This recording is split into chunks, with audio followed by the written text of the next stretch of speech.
Drills Talk, episode 34. In this episode, we're going to discuss the top 5 ways to move in the corporate world. Now, am I the person to tell you about moving in the corporate world? Like, what makes me qualified? Can I do this? Well, in 5 years, I went from working at Enterprise Rent-A-Car to being a manager at one of the top 4 consulting companies in the world. So, maybe. Yo, Drills.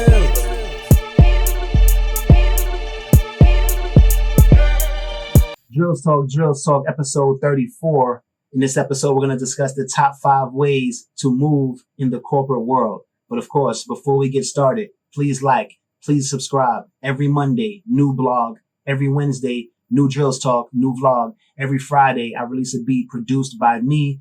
Great to have you. I hope you join us. Everybody who's already joined, thanks for staying. Thanks for rocking with us. Let's get started. Number one is to keep business. We have to have like a different hat we put on when we go into this corporate world. Now, this is as an entrepreneur or as a person who's going to, build from intern to however high you want to get in somebody else's company. This is how you move. Business is business. You never know who you're talking to, who that person is the cousin of or the son of, or you just never know. And you have to keep under wraps your intentions at all times. You have to be ready to move when it's time to move. You have to be ready to leave the company. If it's time to leave the company, you have to be ready to basically do what's best for you at all times. You have to be tunnel vision on your goal. If your goal is to make it from intern to CEO, that's your goal. And you need to make sure that that's what you're about every time you show up to work. If your goal is to build your resume and be there for a year and then leave and go to another company, fine. Whatever it is, it's business. Don't get around your coworkers as if you're in high school or in college and these are your friends. These are the people you work with. Now, of course, you can make friends. You work with somebody for 5, 6, 7 years and that's the person you're with all the time, 8 hours a day, sometimes more, and you become friends. But understand that that's not what you're there for, and definitely don't date there. Like, that's crazy. That's a horrible decision. But yes, there's absolutely people who meet at work and get married. But I'm letting you know how to move, just, from what I know. Business is business. You go there for a reason, and know the reason before you get there. Don't get there and say, okay, well, I'm an intern here and, we'll see where it takes me. That's not a goal. You're not going to get anywhere without knowing exactly what you want to do. You're going to get wherever they want you to be, which is, maybe just not an intern anymore and staying at that entry level position as long as they can keep you there until you either leave or quit or, leave for a better job. Whatever it is, you need to know what the plan is and understand that you're not there to make friends. You're not necessarily there to get popular. You're there to be known as the person that gets the job done. You're there to be known as the person that, doesn't let anything slip through the cracks. You're there as the person that is the ultimate professional. You have to look good. You have to smell good. You have to speak with confidence. You have to sit up straight. You have to, exude confidence so your team can then believe in you and then believe in themselves. You have to, what they say a lot in sports, make everyone else better. Understand how, Sarah works versus how Jimmy works, and understand that such and such works better after they go home. They don't get much done at work. They can't really handle going from meeting to meeting to meeting and working. So, most of their work is done first thing in the morning, AKA done at night.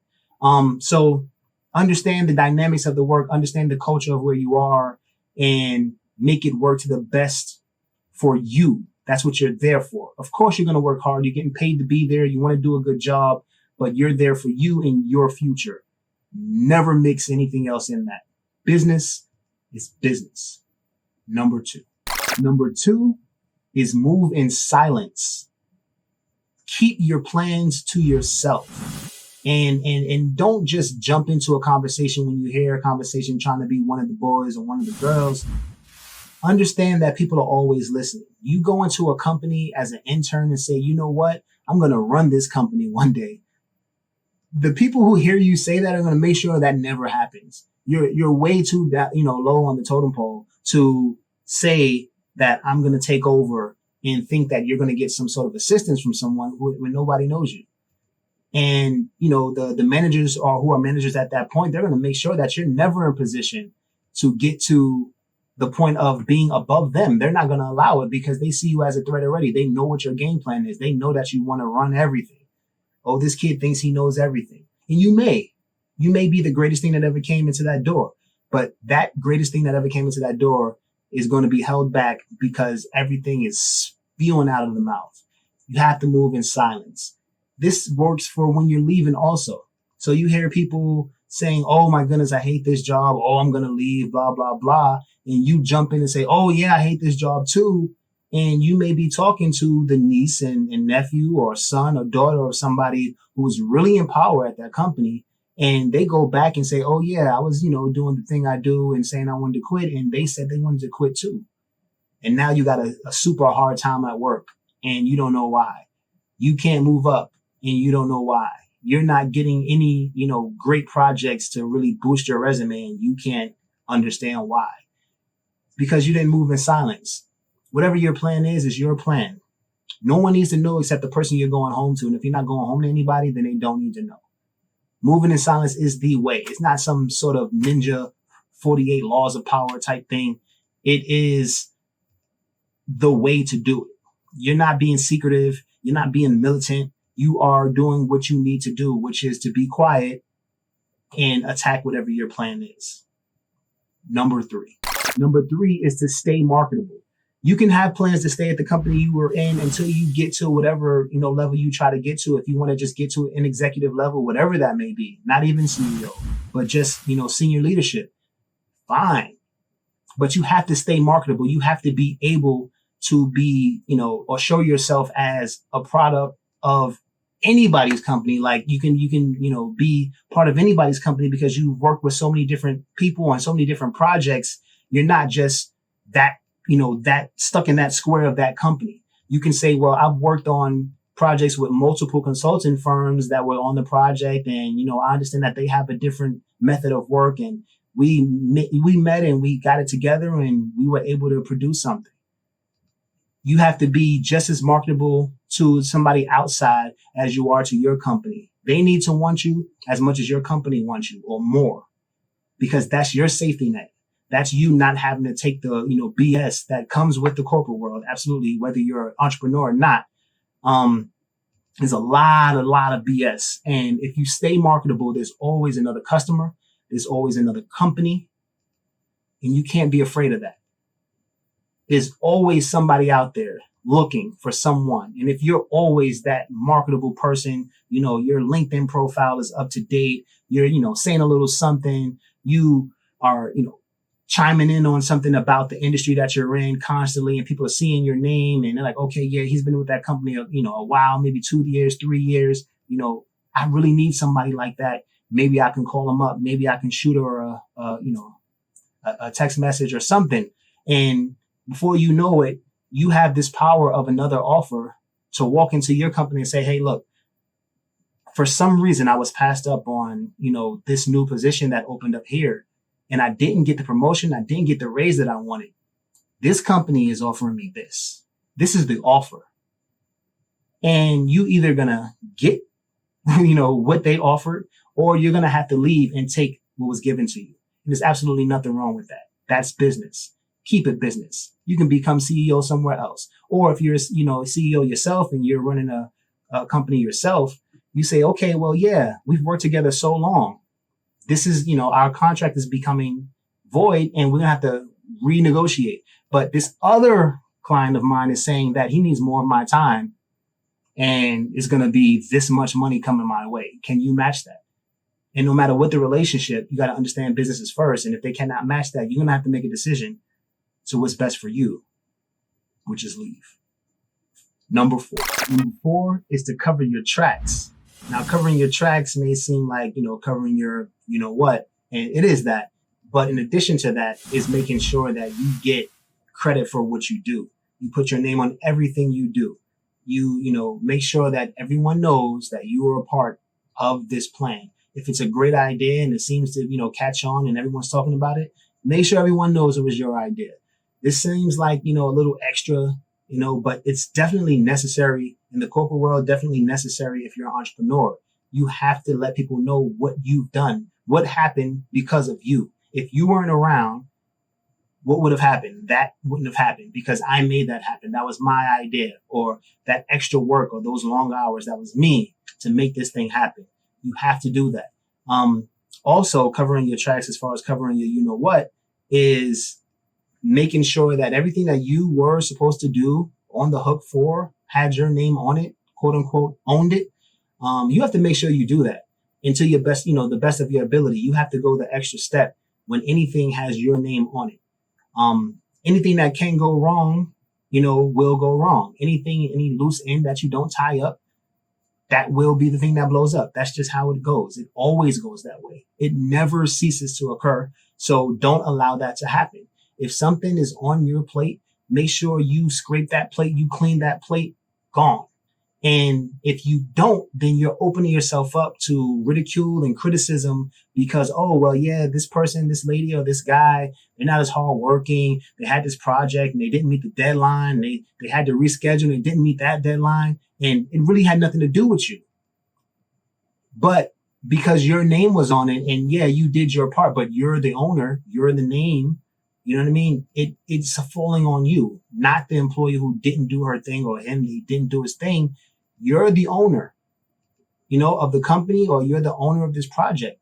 A lot of the times you are basically in charge to be the scapegoat. You're in charge to be the one, the fall man, the person that gets blamed. So you have to make sure that this cannot happen. I'm busting my tail. I'm gonna make sure everything on my team's plate is also done. Because you have to consider your team's plate your plate. That's covering your tail. Get used to it, adopt it. And yes, it's like group work in college and it sucks sometimes and you end up doing more than you need to do, but soon you'll be getting paid more and it'll be okay. Believe me, it's worth it.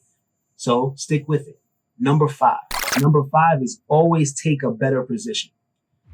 So in the opening of the show, of this, Drills Talk episode, I stated that in 5 years, I went from working at Enterprise Rent-A-Car to becoming a manager at a top 4 consulting company in the world. And yes, the world, not in America, total. So how did I do that? I did that by taking the better position all the time. So I went from enterprise to a startup. I left that startup and then I went to another consulting firm. This was also a top 4 consulting firm, but I was not a manager. So what did I do? Spent a couple of years there. Worked my way up, made myself marketable, right? Took credit for everything that I've done. Kept my LinkedIn updated, chimed in a little bit. Made sure I made connections on that, LinkedIn profile, linkedin.com. Should check it out. And what I did was that put me in position to then move to a rival company. I was attracted to them too. Just as I was attracted to that consulting company before leaving the startup. And what that got me was an ability to get an instant raise and an instant promotion, which, each jump from company to company probably saved me 2 years of working. So what should have happened in, 8 to 10 years happened in 5 because I was bold enough to take that new position. Was I ready? Who knows? But the thing is, I'm going to get ready on this job. I'm not about to get ready and then look for a position. I mean, what's the point in that? Like, how long is that going to take? What if you don't find one immediately? No, whenever it comes, I'm ready right now, even if I'm not ready. And what I'm going to do is I'm going to learn that on the job. Yes, as a manager, in the beginning was like, oh man, like I'm a boss now. It's cool, blah, blah, blah. But, you're also in charge. You have people that report to you. You have people that you have to give, but every year I think you have to, talk to them and, whether or not they're going to get a raise or not, or whether or not they're going to get promoted or not. And this was just like extra work that I didn't want to do. I wasn't interested in it, but I know the title was going to keep me marketable for years on end until this day. I still receive calls, hey, what are you doing? Are you available? Blah, blah, blah. And They have resumes from 3, 4, 5 years ago, and they're still calling. You know, the resume is old, but somehow they got their hands on it. I haven't changed my number. Phone still rings. So this is what you need to do. Take any position that's forward, any position that's going towards what your goal is, take it. No fear at all. Everything is new. So what? You know what I mean? You know how new is scary. Everything new is scary. First day of school, scary. Get used to it. First day of work, scary. Get used to it. Why not first day as manager? Why not first day as director at a new company? You know, why not first day as COO? Why not first day as CEO? Don't be afraid. You know, take that on. Drills Talk, episode 34. This is the top 5 ways to move in the corporate world. Thanks for listening. Thanks for watching. It's drills.com. Check this out. It's Drills.